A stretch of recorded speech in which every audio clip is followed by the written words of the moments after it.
This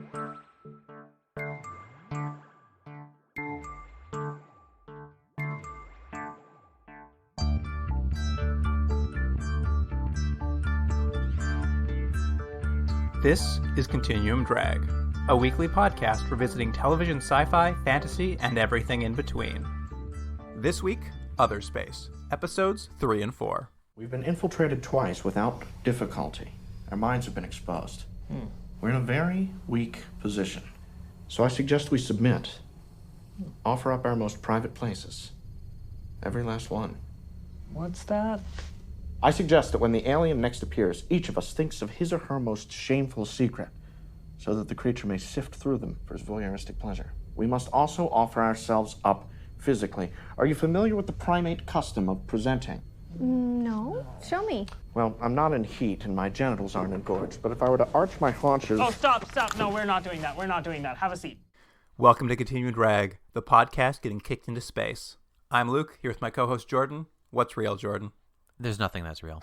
I was trying to find like a really clever line from the show or something that would like circle back that's interesting, but as you know, Other Space doesn't give you a lot to work with, so there's nothing that's real. I mean, clever lines maybe isn't its strong suit. I'm going to say something though, just start. I was thinking about the show because I watched them all yesterday. I watched them all, both episodes yesterday. And I think I figured out the overarching problem with this show. And again, I'm maybe a bit of an apologist because I don't think it's the worst show of all time, but there's something that I think is lacking, and that's it doesn't have a vision. There's no strong person pushing the vision of what this show is. Like, I'm thinking about Paul Feig, it's his show. I loved Freaks and Geeks, another one that he wrote and directed, and him with Judd Apatow. And it was so personal and idiosyncratic and its own thing that you couldn't help feel connected to it because it was so personal. And this show almost has the exact opposite feel, that it's so impersonal that I don't know how anyone could connect to it on that level. Does that make sense? Yeah, I think that's a great way of describing it. It does feel mercenary in many ways. Like there's no character you feel like anyone who was involved in it connected with. Like it just, there's a very little to hold on to. I think what it is they thought this idea is so strong of people in space who don't know what they're doing and they're kind of stuck out there. So they thought the scenarios and the characters will sort of write themselves, I think. And the problem is I don't think the concept is as strong as they think it is. You know, it's like, I'm not saying there's not things you can, there's clearly things you can do with that sort of like lost in space idea, but they're not doing it. There's very little they want to say with this show. Right. It's no Hitchhiker's Guide to the Galaxy. Yeah. Anyways, I digress. Well, Jordan, before we get into it, I was thinking we should probably do a little something before we talk about Other Space. Oh, sure. Okay. As we usually do. You know how this show works, a segment of some sort. Yeah, I've done them a few times. So I just decided we'd do a little game for you. I'm going to do terribly. I just have a feeling. It doesn't feel like my morning. Good news, Jordan. There's no way to lose at this game. Oh, good. Okay, good. We're playing a little game where I've overwritten it a bit, but it's called Assign to Your Crew in an Attempt to Woo, Have a Girls' Night Out With, or Throw Out an Airlock. Okay, great. Okay.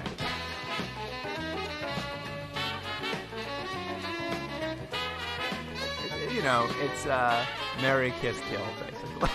Yeah, what are the categories, though? There's no categories. I'm just giving you 3 characters, and you can decide. What are the scenarios, though? I forget what they were. One was a girls' night. It's Assign to your crew in an attempt to woo. So you're going to pick someone who has no emotional attraction to you or physical, and you're going to try to force yourself upon them. Yep, yeah. There's girls' night out. Hook up with a girls' night out, I guess is what it is. So you're going to hook up with one of them on a girls' night out. Mm-hmm. And then you're going to throw one of them out the airlock because that's that's been a running theme. Yeah, it is true. Okay, so great. So let's do it. So your first set of characters are Captain Stewart. Yep. The third officer, Michael. Uh-huh. And the science officer, Kent, with the gills. Okay, Kent with the gills. I would say Stewart, our captain, I'm sending him out of the airlock. I think he's been given too many shots. And I don't think he's as endearing as this show thinks he is. At least not to me. He's fine. He's perfectly fine. But like, enough, man. 3 strikes. So he's out in the airlock. I would say I'll call up Kent and I'll try to force my love on him by hiring him. Is that what it was? Yeah, sure. You're going to woo him. Yeah. I'm gonna woo him, and then I'm gonna have my night with Michael, because poor Michael, he's always a little down. So maybe I'll cheer him up. Yeah, there you go. Nice little hookup with him. Yeah. All right, Yeah, you ready for your next three? It's interesting. Before I do this, interesting choices, Jordan. I hadn't expected that to go that way at all. Is that right? You would have hooked up with Stuart? I don't know for sure, but I Kent would have gone out the airlock. He's very difficult to spend time with. I agree. He is difficult to spend time with. I have to say, though, I think the actor is giving way more than the script is allowing him. I mean, I actually feel that about most of the actors, but I agree that actor is doing his best with like a very weird role. Yeah, he's selling a role that's ill-defined at best. All right, here's your next ones. There's the second officer, Karen. Yep. Navigator, Tina, and of course the computer, Natasha. Okay, I would have to have my my girls' night with Natasha. You got to be sweet on the computer. Yeah, well, I guess that computer is dressing just sexy enough for you to want to impress her, but not sexy enough for you to want to have sex with her. Well, apparently not. Apparently she's dressing just sexy enough. And then I would probably, in similar to the show's plot lines, I would woo Tina, and I would, unfortunately for Karen, I have to send her out in the airlock. She's also kind of annoying. I guess opposites attract, and you and Karen is the opposite problem. You think so? I'm just kidding, Jordan. That's fine. Interesting choices. I have a heart of stone. I mean, I understand. Some of them I saw coming, but yeah. I think I'd keep Karen around for some reason. I like the actress, I think. I think weirdly I'm going with the show and the plot lines we're going to talk about. I think I'm in line with the show. You're following along with what the show wants you to believe about all these characters. Mm-hmm. Right. Okay. So what do we got? What's next? And we've got one last ensemble. Okay. You can woo, hook up, or airlock these three characters: the robot Art, the engineer Zalian, or Tina's boyfriend Ted, the only other sort of character on multiple episodes. Right. Well, I think Ted has proven to be, as we're going to find out, not a very kind person. So let's send him out in the airlock. All right. let's woo Zalian, because I think he's dumb enough that he could be wooed and fooled. And then I guess I'm gonna have a hookup with the robot, because hey, if Tasha Yar can do it, so can I. No spoilers for this episode, but when one of the characters was going to hook up, I thought for sure it was going to be with the robot. I think it's maybe, again, it's a little too weird for a show that likes thinking it's weird. It doesn't really like getting that weird. I mean, it still got pretty weird. It gets weird. That's true. It's true. All right. Well, let's get into it then. After that, just scintillating ground of whatever it was called. I think my choices will stand the test of time. Oh, sure. Like the show itself. Yeah, that's right. That's right. All right. Here's the IMDb summary for episode 3, The Death of Art. The crew prepares a video to broadcast to anyone that might be listening in space. Art gets knocked off the ship and then saves the crew when a planet starts to form around the ship. The one concept of that we're going to find out which is happening, which is the ship is sort of, and correct me if I'm wrong, Luke, they're sort of magnetizing matter around them, sort of like the core of a planet, and they've created essentially their own gravitational pull. Is that what's happening? No, I believe their ship is unrelated to what is happening.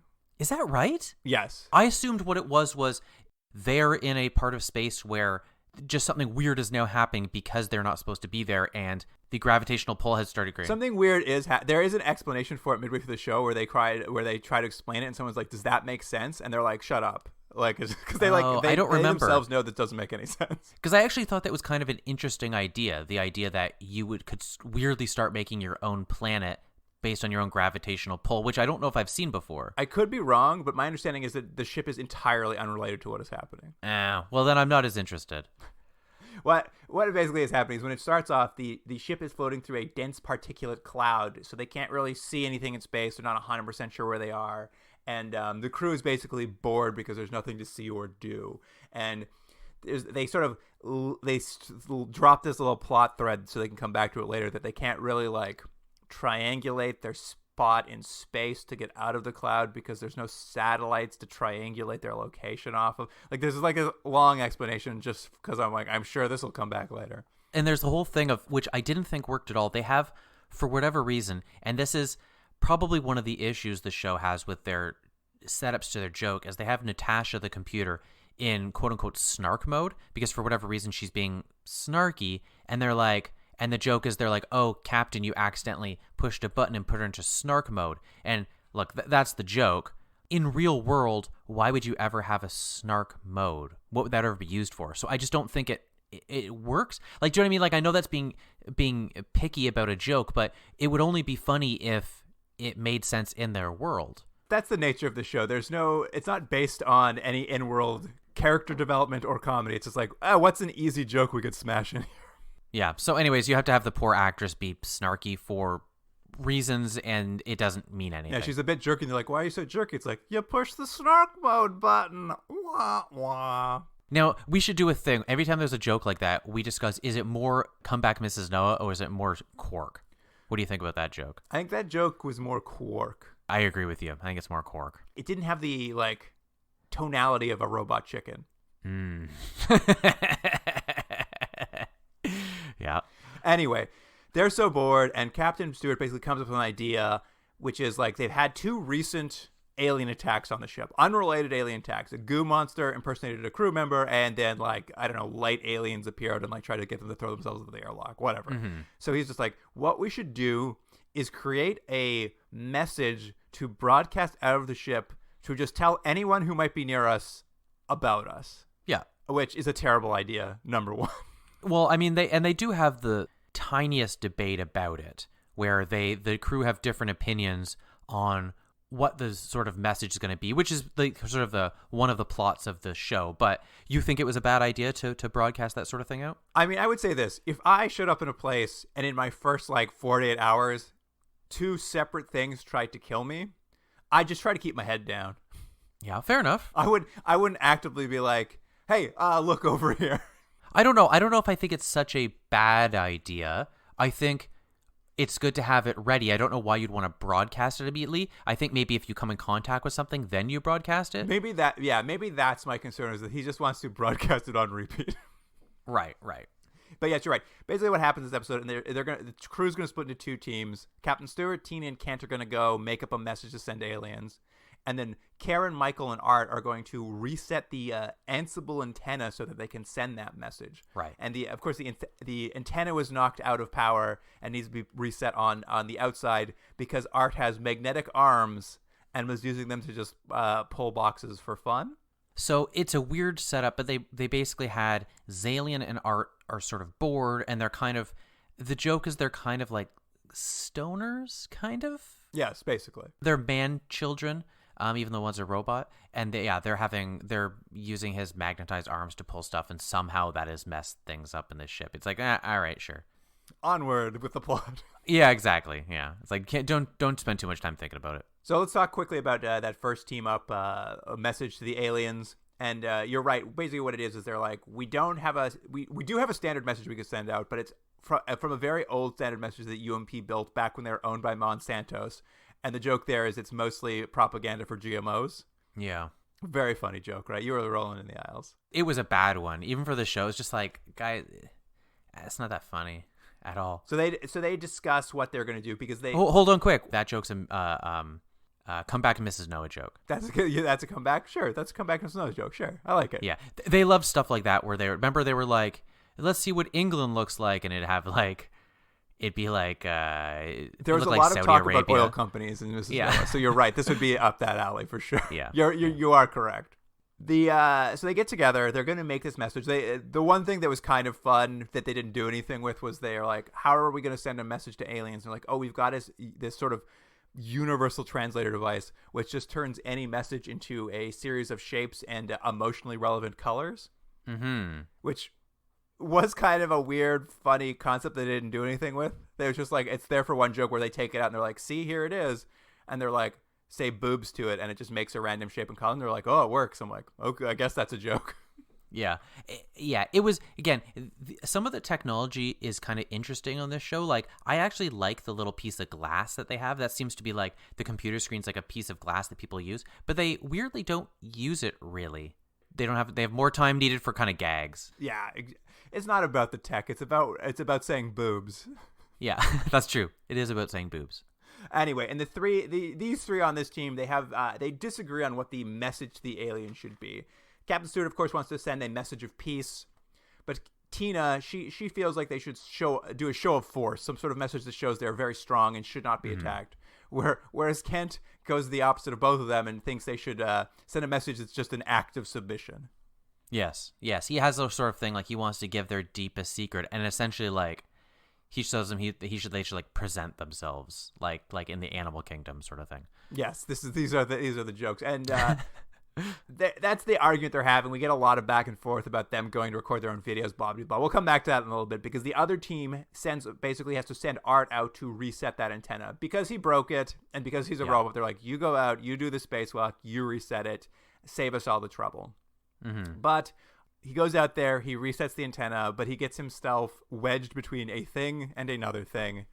And so Karen and Michael have to go out and rescue him. I will give this to the show. It's a bit of a like coincidental setup sort of thing to have the plot move forward. However, they do mention how dark it is. So he's having an issue even with his lights to be able to see where he's going, which is part of the danger. It's very dark on the exterior of the ship, which is a nice idea. I actually like that. So it's also they have having visibility isthey're with this nebula or whatever's around them. Cloud. There you go. So yeah, Karen and Michael go to get him, and because it's so dark, they can't really see where he is. So they're wandering around. Karen's complaining about having to go rescue the dumb robot, and then Art chooses this moment to prank her. He like kind of jumps out of the dark and yells, I'm an alien. And Karen just like reacts instinctively and like kicks him off and just kicks him into space. And what we see is just Art floating off into space. Mm-hmm. It was a cute little scene. This was like the better of the two subplots anyway.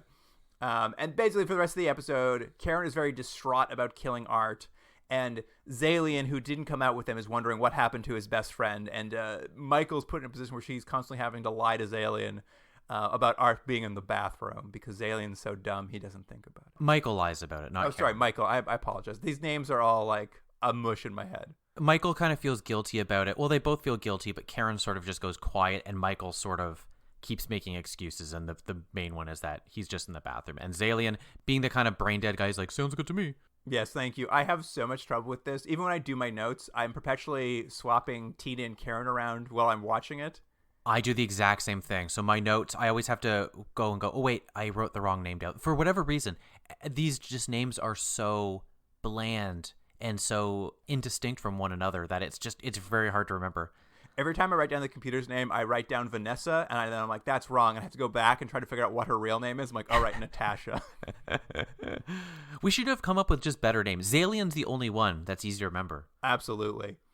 So at this point in the episode, they all come together to watch the 3 different kinds of videos the other team made. And, we see Tina has like a crazy one where she's like, oh, we'll kill you all. And this is something that I think you mentioned in the previous podcast when we were talking about the first couple episodes.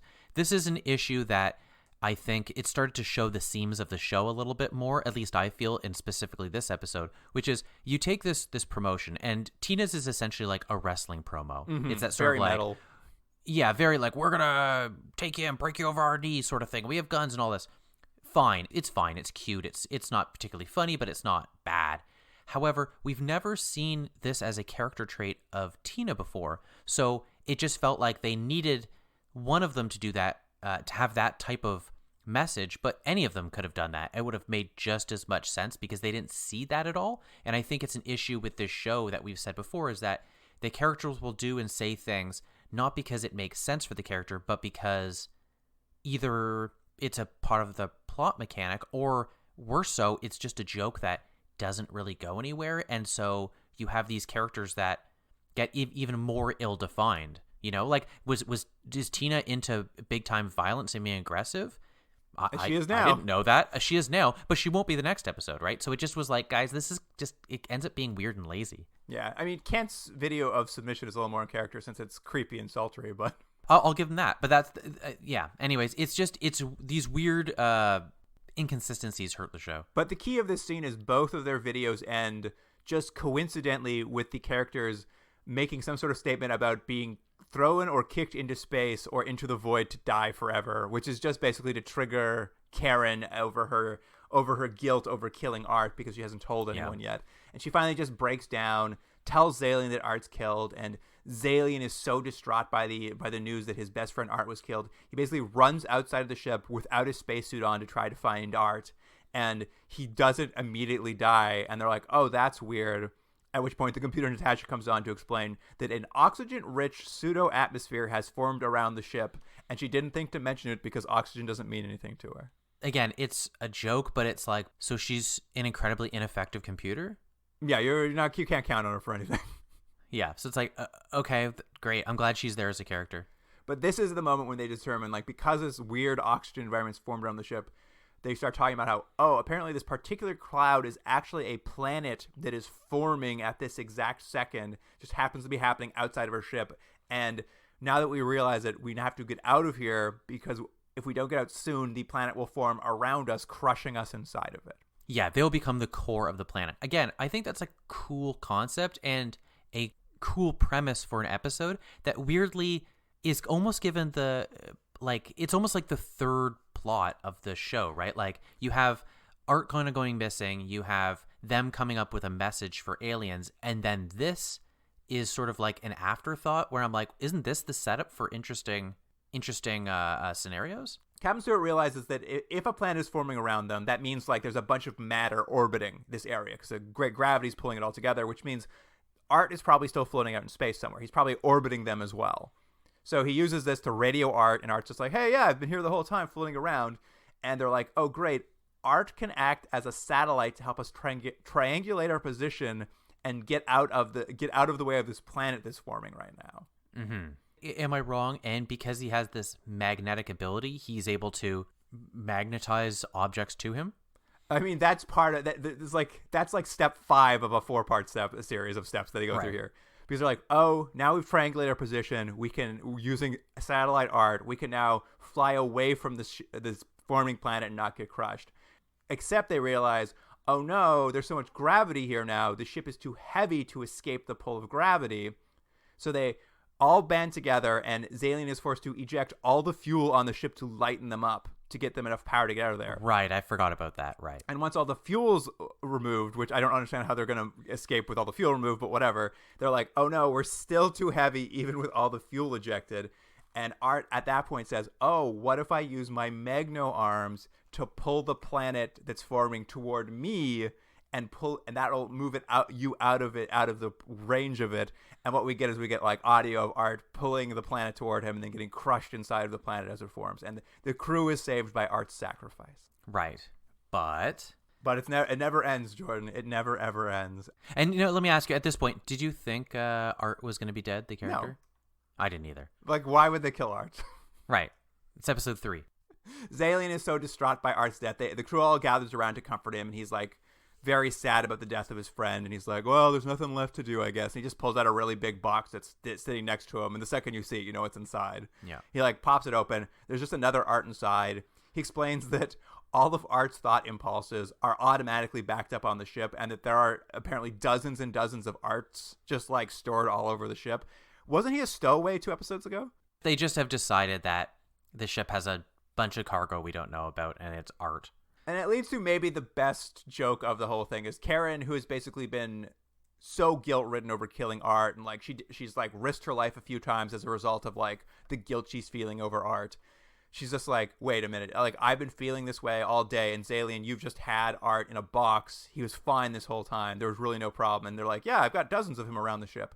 And Karen pulls out her laser gun and just like kills Art again. Like Art just like gets murdered one more time. Yeah. Which is pretty good. It's the scene that I was just like, at least this is like a joke that I laughed at.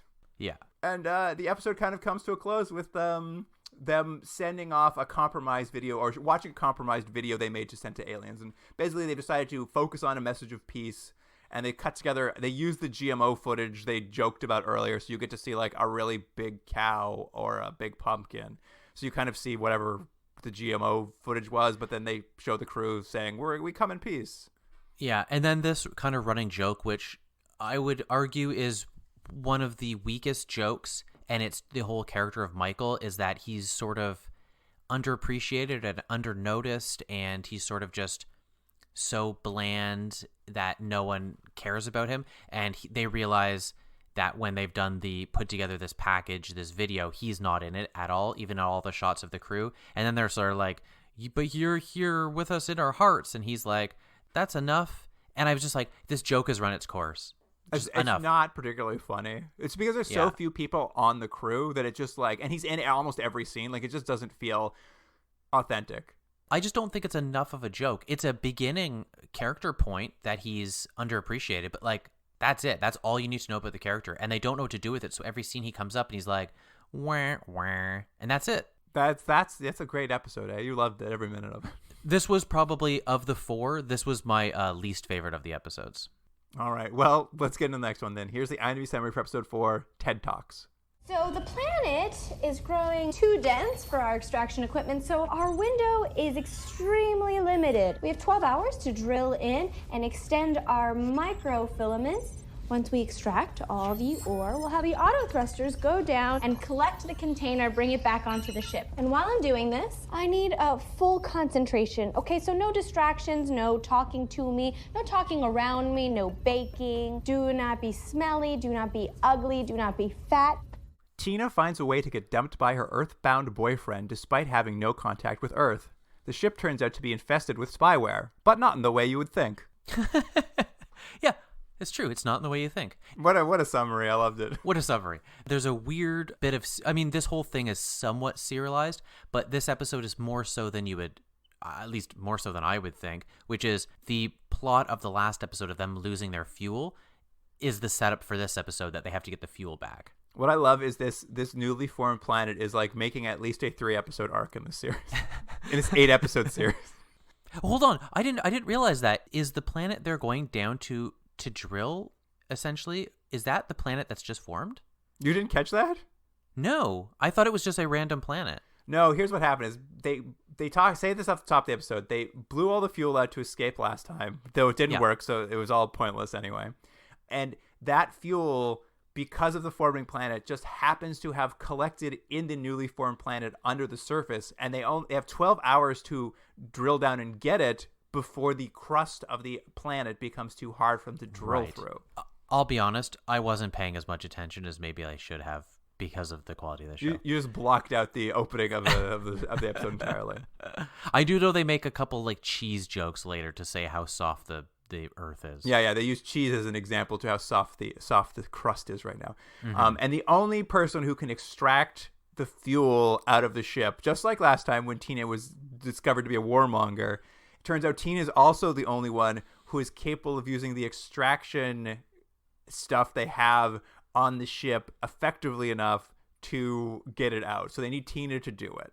And what we see is, I think, and correct me if I'm wrong, Luke, I think this is the first time we've seen technology used in this way on the show, which is Tina would be in front of a screen that sort of has the schematics or the map of what she needs to do, and she just uses her hands in certain gestures to control, I guess, the ship's apparatus. Yeah, it's a real Minority Report. Stuff. Yeah, but we haven't seen this kind of technology before, have we? Yeah, I don't think so. Everything seems to have been more like keyboards and controls up till now. But I think this is just for the joke that when every other like person on the crew is going to try to do it, and they just like wave their hands around, and immediately the planet explodes. So they're like, well, Tina's the only one with the like dexterity to do it. Yeah, it's a very sensitive instrument of moving your hands. Well, the joke is she's from Uzbekistan, and the only things good in Uzbekistan are under the ground. So she had to learn how to excavate very early on in life. That's also a Mrs. Noah joke. Yeah, that's very much so. But before she can do it, the ship receives a message from her boyfriend Ted that he sent to the ship like an hour after Tina left on the mission, but put a time delay on it so it wouldn't get to her till a week after they left. And the thing is basically just like, well, you left, so I'm breaking up with you. Goodbye. Does that make sense, though? Does that make sense? So was the message was on the ship because they can't receive or transmit anything Correct. now. So it was on the ship on a time delay. Correct. That is what he says he did. He wanted to give her a week of happiness before he broke up with her. Right. Sure. And anyway, Tina's too distraught because we haven't talked about it much, but every episode is about how much Tina loves her boyfriend, like in that gross high school kind of way. Yeah. No, do you think the show at this point is making an attempt to get her away from that because she's been saddled with that one character trait? Do you think that's what this is, or do you think it's just for the one episode? No, I mean, I think what it is that at some point they know they need to break them up so the will they, won't they of Captain Stewart and her can really come into play. So And then, how many times are they going to bring back that actor to like be on a video screen? Ted, this is his last hurrah. But it's an interesting thing of the will they, won't they between Tina and the captain, because there's no tension between those two. It's not like she just doesn't know he exists, and he sort of has that puppy dog longing for her, but doesn't act in any way on it. So it's like there's no real sexual tension at all. I mean, we could care less whether these characters get what they want or don't want, so it's not, it's right. like hard to invest ourselves. Right. So there's now this problem. Tina's too sad to get the fuel, and they only have 12 hours. Oh no. Meanwhile, Art and Zalian are wandering the ship because I guess they made Art's like a crew member now. They like make him an official crew member because he saved them last episode or something. Like, this is where they're like, remember last episode? Here's some important serialization for you. We gave him a key card. It's a setup that he's been made an honorary member, so thus he now has a key card that will open all the doors. And the reason that's important is it shows Zalian and Art going through the hallways, and Art is just opening doors randomly because he's so happy. And they get to a place that apparently no one knows about, essentially like, for all intents and purposes, like a closet of some sort. And when they open the door, they see there's like a whole computer setup in it. And they just drop this line of dialogue, which I don't think jives with what we've heard before, is that the ship was at one point used by MTV for like a reality show. It was built by MTV. But didn't in the first episode, that's not what they said. Oh, well, you're wrong. Yeah, I'm wrong. Because when they had Stewart talk about in the first episode that this is this illustrious old ship that has had this wonderful history and stuff, and that's why he was so impressed to be commander of it. He didn't say I used to watch it on MTV. No, UMP bought it from MTV. They had built it to be a flying reality show. The reality show, of course, was Real World Road Rules Challenge Moonferno. Yeah. You were rolling the aisles when they read that name out loud, eh? Yeah. I mean, look, it's not a terrible setup for comedic situations of having, because what's basically going to happen is you are going to have Zalian and Art essentially in this room watching and monitoring things on these screens, much like a Big Brother-esque type reality show, and then what they're watching sort of divulges into a reality show of sorts. It's set up in that way. It's not the worst setup ever. The execution leaves a little something. Why is Art so excited to watch reality TV, Jordan? I don't remember. It's because reality TV was canceled when they were kids. Oh, yeah. Yeah, that's right. It was just like a passing line, and you're like, what? Yeah, just to let you know, reality was canceled. Yeah. There you go. Because shows like this were on the air. They were so much better. Yeah, it's so that's basically it. It's revealed that there's a little control center where you can watch where they were recording a TV show, and the ship is full of microscopic flying cameras, so they can see anything, anywhere, at any time. Yeah. And then the one joke that kind of made me laugh was they see themselves on camera, and Zalian's like, "Look at me, I'm a robot." And he starts moving his hands around, and Art's like, "Look at me, I'm a human." Sadly, the two of them are probably the stronger parts in the show, and I'm not sure if it's because they have the least screen time. They have the best chemistry. But they have the best chemistry, yeah. It is a good joke because he's doing the robot, he's doing the human, and then Art turns to him and says, "I don't know, man, I think this is a little racist." Yeah, that's not bad. Anyway, the computer has decided she needs to figure out how to fix the problem with with Tina. Natasha's the computer. Tina's the woman who's sad. Yeah. So she looks into the computer's database to look up heartbreak and comes up with a plan. So with Karen's help, they're going to throw a girls' night to cheer up Tina. Yeah. And 3 girls is not enough to do a girls' night, so they're going to have to recruit a bland male to be the 4th to the party. And of course, that means when they said this, they're doing the joke like, there's only one option for who could be the 4th male here. And I was legitimately like, I could be any of these people. It's funny that you said it. I thought the exact same thing. They're like, we need a generic bland male. I was like, I don't know who it's going to be. And they're like, of course it's Michael. I was like, oh, yeah. I was surprised too. I'm like, oh, I thought you were talking about the captain. You just described him perfectly. But yes, that's the setup of sort of bringing all the plots together. They have to cheer Tina up so she's more focused on the task at hand, which is the extraction of the fuel. And then the plot of it's going to be set up like a reality show with the other guys watching on the cameras. And that's what we have now. So this girls' night kicks off with the 4 of them. the ship doesn't have anything in the way of libation, so it's a bit of a boring. Like, you just have saltines basically, except the computer Natasha. She's able to program herself to get drunk, so she's can drink as a computer and slowly get more and more drunk and like slurry. Yeah, here's the thing about her.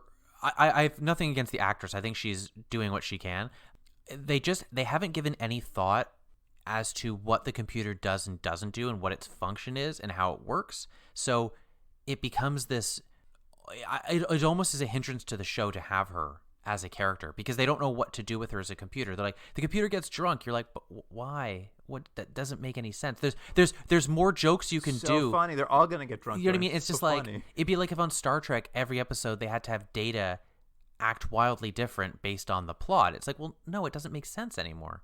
It is odd because it's not like this computer is like wants to be human, which would be like your go-to. It's just like, oh, it's perfectly human. It has all the emotions it wants at any given time. Yeah, but it apparently has a drunk function, and it has a snark function, and it has a sexy function. And it's like, okay.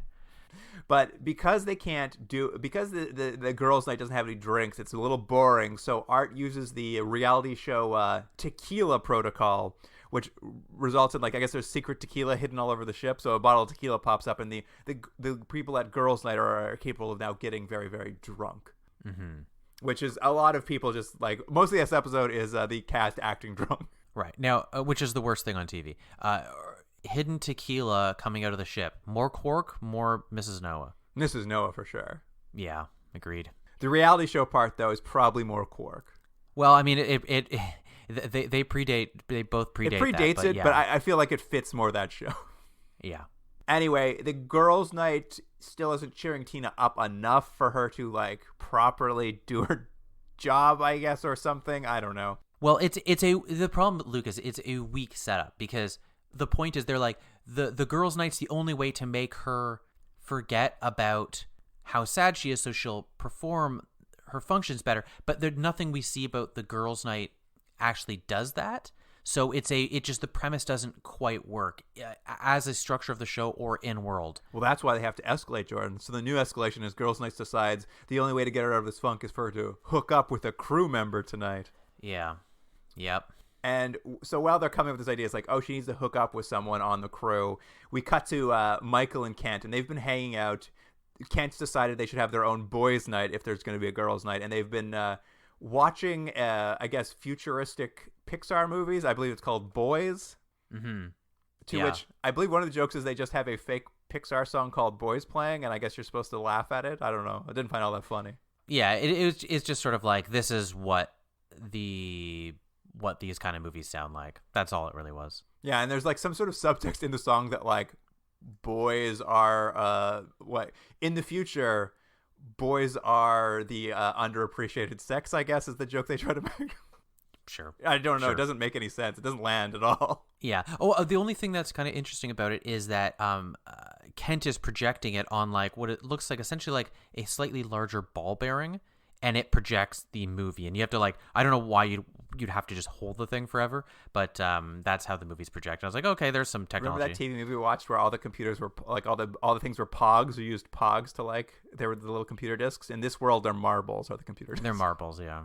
Well, I'll give them this. This is the second time we've seen just like balls be a futuristic thing. We had ties instead of ties. People were wearing balls around their neck, and now they're projecting movies with balls. No, it's a ball-based society.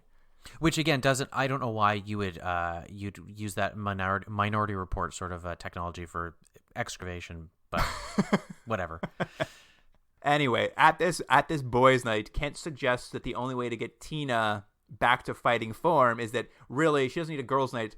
Based on what he's seen in this movie, Pixar's Boys, she needs a man, and he suggests that the captain really is the only suitable candidate to have to sleep with Tina and get her back on task. And of course, you know, this is something Stewart wants. The captain's very excited to hear this, and Art and Zalian appear from their reality show watching room to really like. They want to spice up the show they're watching, so they like show up and like really back up Kent. They're like, Captain, you should definitely go after Tina to the point that we've brought you this bucket full of clamoritas and rose petals to help woo her. Yeah, the clamoritas is a joke, right? I didn't know if I heard them correctly the first time, so it was only the second time when I realized that's what I they wrote had down said. clamoritas as well. It's like a mix of a clamato and a margarita. But again, I have defended the show maybe more than most, but some of these things are getting a little tiring, and like, that's not a joke. The joke is what? It's a weird drink we haven't heard of? Here's That's what I the joke? think happened, Jordan, is I think Paul Feig is in a room with a bunch of people like trying to like yes and his ideas. And I think at some point the joke was, because the joke is he's like walking by, he's like, I just happen to have this bucket full of things to woo a woman with. And it's just like, I think the original joke was like, I just happen to have a bucket full of rose petals and oysters, a notorious aphrodisiac. And they're like, what if it wasn't oysters? What if it was clamoritas? And they're like, genius, let's go with that. You're probably not too far off the truth. Because I was like, what does clamoritas mean? Yeah, it's just they think it's funny and they say it a couple times. And you're like, okay. So, I mean, the point is really that Stuart is excited at the prospect of this consummation, but at the same time, he's very nervous and scared because he's a not confident person.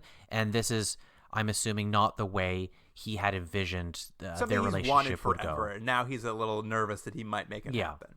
Yeah.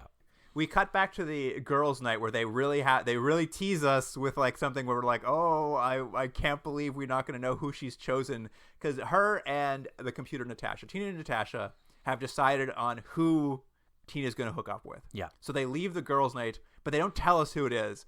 So we, the audience, can sit on the edge of our seat waiting to who she's going to have picked to have a hookup with. Clearly, the joke's going to be they think it's going to be Stuart, and it's not going to be Stuart. But let me ask you something then. She goes, because what we have is they're like, oh, Tina's very excited. And they're like, let's do this. Natasha says, I will guide you there. Mm-hmm. Like, I guess the idea that every time she goes into a hallway, she'll be appearing on the wall or something. Yes. But then she shows up to Stuart's room to tell him, I don't understand why she showed up to, other than it's just for the gag. joke of like, is it going to be Stuart? Is it not going to be Stuart? It's just so they can do that. Like, is it not joke, basically. There's no reason for it.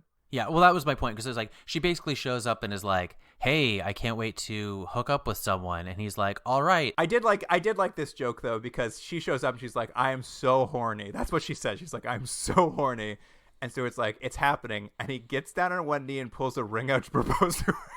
Right. Which is okay for that character. Like, it made sense for that character.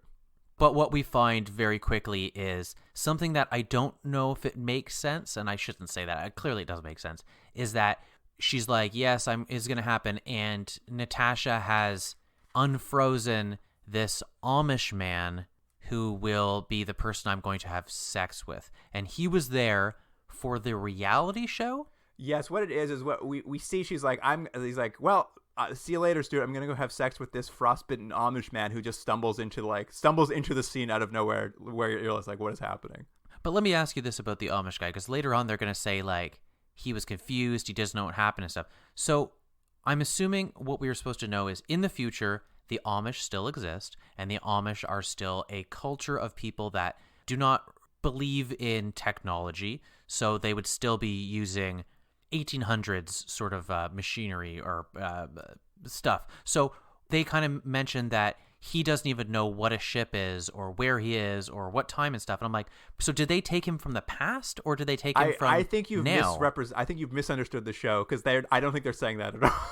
Am I wrong, though? It doesn't make any sense. Well, what they say here, I'll tell you exactly how they explain this away, is this Amish man is named Abram, and he's been unfrozen because apparently there's a secret cryo chamber on the ship from when there was a reality show, and he is an Amish eco skateboarder who was on that reality show and won that season. So there's theoretically a whole bunch of reality show people frozen somewhere so they could one day perhaps do a reunion show. Right, but they mention later on in a kind of a throwaway line that he doesn't understand where he is or the technology or what a ship or anything is. No. What it is what we see is Zalian and Art are watching as the hookup happens, which is very uncomfortable because you literally see Tina sexually assaulting him and him screaming, please no, please don't do this. And they're watching it in a very, like, American Pie sort of way. Yeah. And she explains later, because she'll reveal later, they didn't end up having sex because I think what it is he was confused from the cryo sleep. He doesn't know where he is or what's happening, and then begs to die, so she helps him throw himself out an airlock instead. Okay, sure. Okay, that I guess explains it. I believe maybe the joke I was overthinking he's just it. so confused from being frozen for hundreds of years. Right. Okay. Anyways, it's one of those things where like it doesn't add up into the show that they have all these cryogenic people too, but apparently there's a whole reality show cast somewhere hidden on the show. Yeah, okay. I know you're excited to see who they unfreeze next. They won't, because it's not a thing. They just needed a joke that... The joke was, wouldn't it be funny if the captain thought he was going to have sex with this woman that he's been pining with, and the joke is, instead she picks an Amish person. Why is there an Amish person there? Reasons. That's why. I know what joke you did like, though. What was that? The will they, won't they kept sitting between Karen and Michael the whole episode, and then they had sex for some reason. Yeah, did they see that previously? Only in this episode. There's one scene where Michael says, I think Tina has a crush on me, and then later Tina says, I think Michael has a crush on me, and then you cut back and they're like, should we have sex? And they're like, okay. What did you think of the gag that all their clothing has passwords? Oh, I forgot about that. You have to... Oh, man. That was actually very awkward, that thing where they're like, they want to have sex, and the computer forces them to make a verbal consent contract, which is not how consent works. It can be revoked after it is given. No, it can't. Luke, not in the future. And then they have to get into each other's pants, they have to use a password to open each other's zippers. That's right. Yeah. And the joke there is both of their passwords are Stuart's birthday. Oh, that's right. I forgot all about that. That's it. That's the joke. Anyway, the next morning, the crew's all hungover. There's only 27 minutes left before the planet hardens too much to extract the fuel. Tina comes in. She reveals she did not have sex with the Amish man and helped him kill himself instead. So she's actually apparently still too distraught to remove the fuel from the planet. So they have to come up with a new plan at the last second, at which point we just get a hard cut to the crew, I guess, has re-spliced all the messages her boyfriend Ted ever sent her into a badly edited thing where he says, I'm just kidding, I didn't break up with you. Mm-hmm. And after she watches it, she's like, oh, you guys, I'm not fooled. I know Ted didn't send that message, but my girls are so good to like want to cheer me up. I feel good enough now to extract all the fuel. And it happens so fast that while they're sort of having this conversation, she's just done it in the background in like a couple seconds. But unfortunately, what was supposed to be happening, Art and Zalian, I guess, at the top of the show, were assigned to create or to fuel or do something with a thruster booster, because the extraction is happening, and what we're supposed to think is the ship isn't extracting it. They've sent a different ship out of their own ship to do the extraction, and now that ship is full of fuel, it's supposed to come back. But because Art and Zalian were watching reality TV, they didn't do something to the reactor, and now this fuel can't come back to the ship. In fact, not only can it not come back to the ship, it falls into the orbit of the newly formed planet and crashes on the planet's surface. So now they're going to have to go down to the surface of this planet to still get the fuel. Mm-hmm. Yeah. They're obsessed with keeping us on this planet for as long as possible. Well, there's an odd thing of fuel being such a plot point for this, right? It's just like you realize why in Star Wars and Star Trek they just wave it away so you don't have to have them constantly stopping for fuel, Well, it also doesn't make sense because, like, the ship is still doing many things. Like, it's still clearly powered and working. So the idea of these fuels, none of it really adds up. But Art gets suspended, so he gets his badge taken away. So I guess, and then for some reason, him and Zalian, they leave that room and we're like, that's too dangerous. And Zalian takes like a laser gun and seals the door. Yes. And then we get a shot. That leads to Cliffhanger 2, because Cliffhanger 1 is we now have to go to the planet's surface to get the fuel. Cliffhanger 2 is, once they seal the door to the reality show room, an unknown user logs into the reality show, I guess, to watch them. So now we are like, ooh, who's this unknown user? And then Cliffhanger 3 is at the end of the episode. Kent walks in. He's been using the computer or the ship's cameras, and he's spotted a planet behind them. The planet is Pluto, because matter from our own universe is still being transferred to this other universe. So maybe there's also a way they can get home. If the Pluto is somehow here, maybe they can get home. So we now have 3 cliffhangers this episode. Mm-hmm. Sure. I mean, it's weird. Again, I think the serialization isn't really needed in this show. Not that it's not even that it's a hindrance. It's just like I don't know if it adds anything. It's just so funny because it's all in the last like minute and a half of this episode. Like they extract the fuel, and then it's just like, problem 1, fuel on planet now. Problem 2, Pluto is also in this universe. Problem 3, an unknown user has logged in. And we're off running. I know you can't wait to see what happens in the final 4 episodes. Yeah. And we're halfway through this season. That's it. That's it. I mean, it's crazy. I don't know if you have any final thought notes or anything, but I've got one thing I wanted to note, and I can't tell when they're all sitting around watching videos and stuff in that third episode. They're sort of sitting in this room watching videos on a big screen. And over all the characters' shoulders are these like archways which have recesses into them. And they seem to be lit very green, like the kind of green you'd use for a green screen. And I'm just like, did they like, was that supposed to be space? Is this an unfinished effect, or is the ship just lit green? I couldn't decide if it was like they got to a point and decided not to finish the effects. I'm not sure. I'd have to go back and look. I'll look in future episodes and see if it's still like that. I didn't notice it. I couldn't quite tell. I couldn't quite tell if it was an artistic choice or if it was the case where it's just like, you get to a stage and you're like, we're not going to spend the money finishing that effect. No one will notice.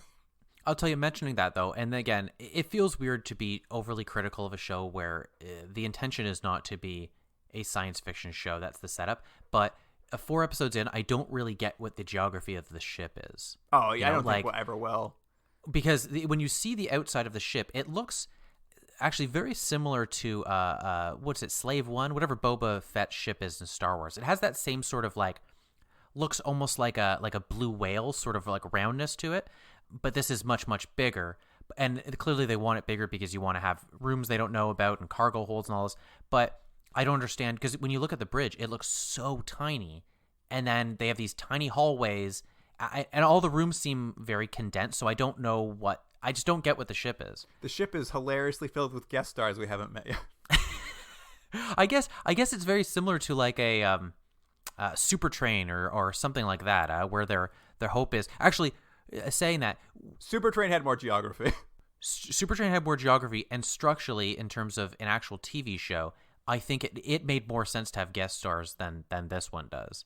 Like, it lends itself to it much better. It is so wild to me that they chose to set it in an alternate universe where they can't get home, because it really, like, at that point you are struggling to come up with reasons other people show up. Well, you mentioned it previously, and I didn't know if I agreed with it at the time, but I sort of do now, because you could have probably had more fun with what the future is that they deal with, because they seem to want to do those jokes. Like, I mean, they're kind of lame jokes about MTV or GMOs or whatever, but they seem to want to play in that sphere. It's like, but then they've removed the characters from that, so it's just comments, as opposed to what would be funnier is actually seeing these things.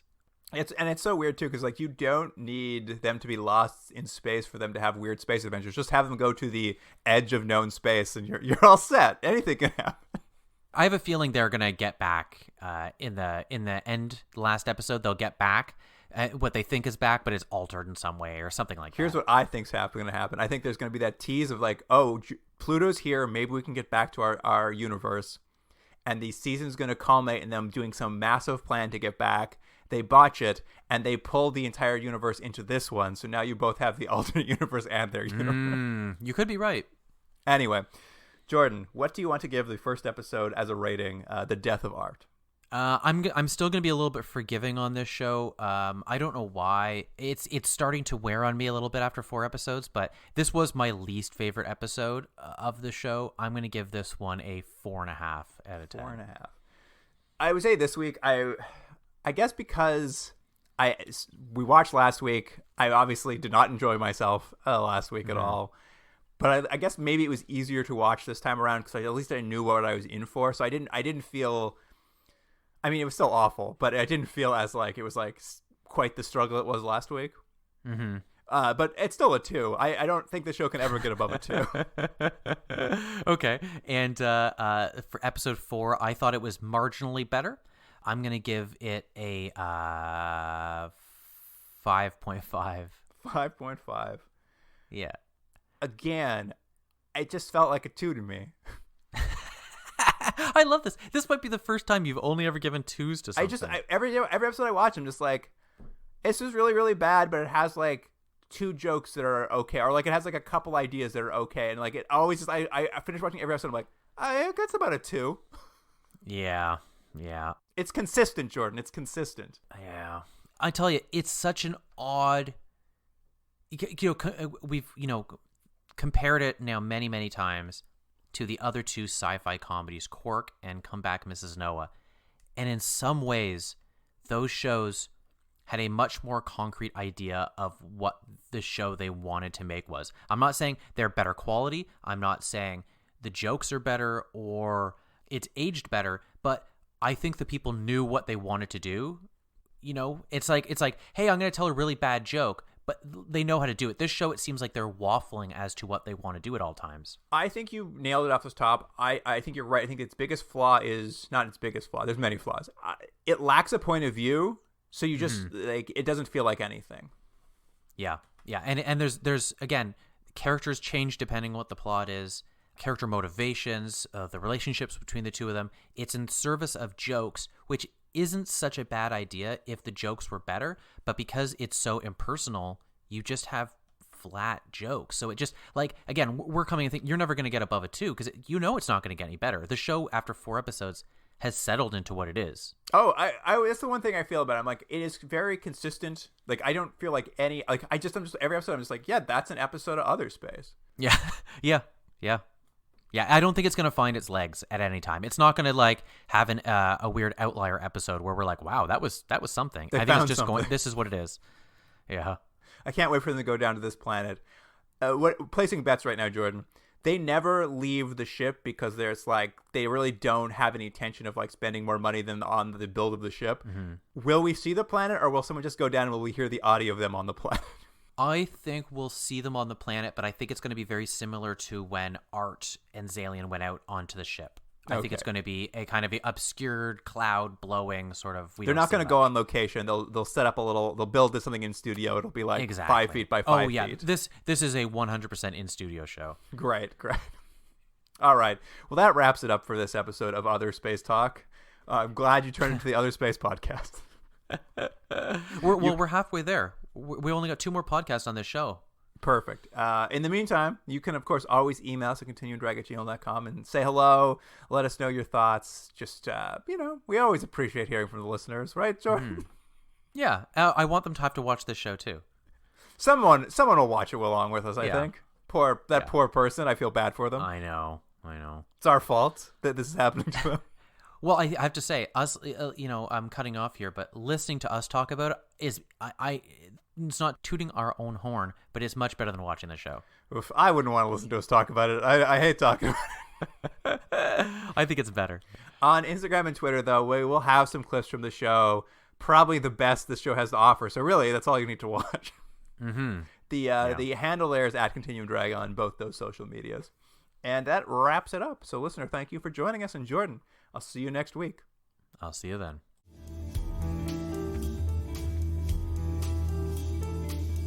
Continuum Drag is recorded in Toronto, Ontario. Theme music by James Rex Seidler. Produced by Jordan Dullock and Luke Black. Special thanks to Aaron Hughes.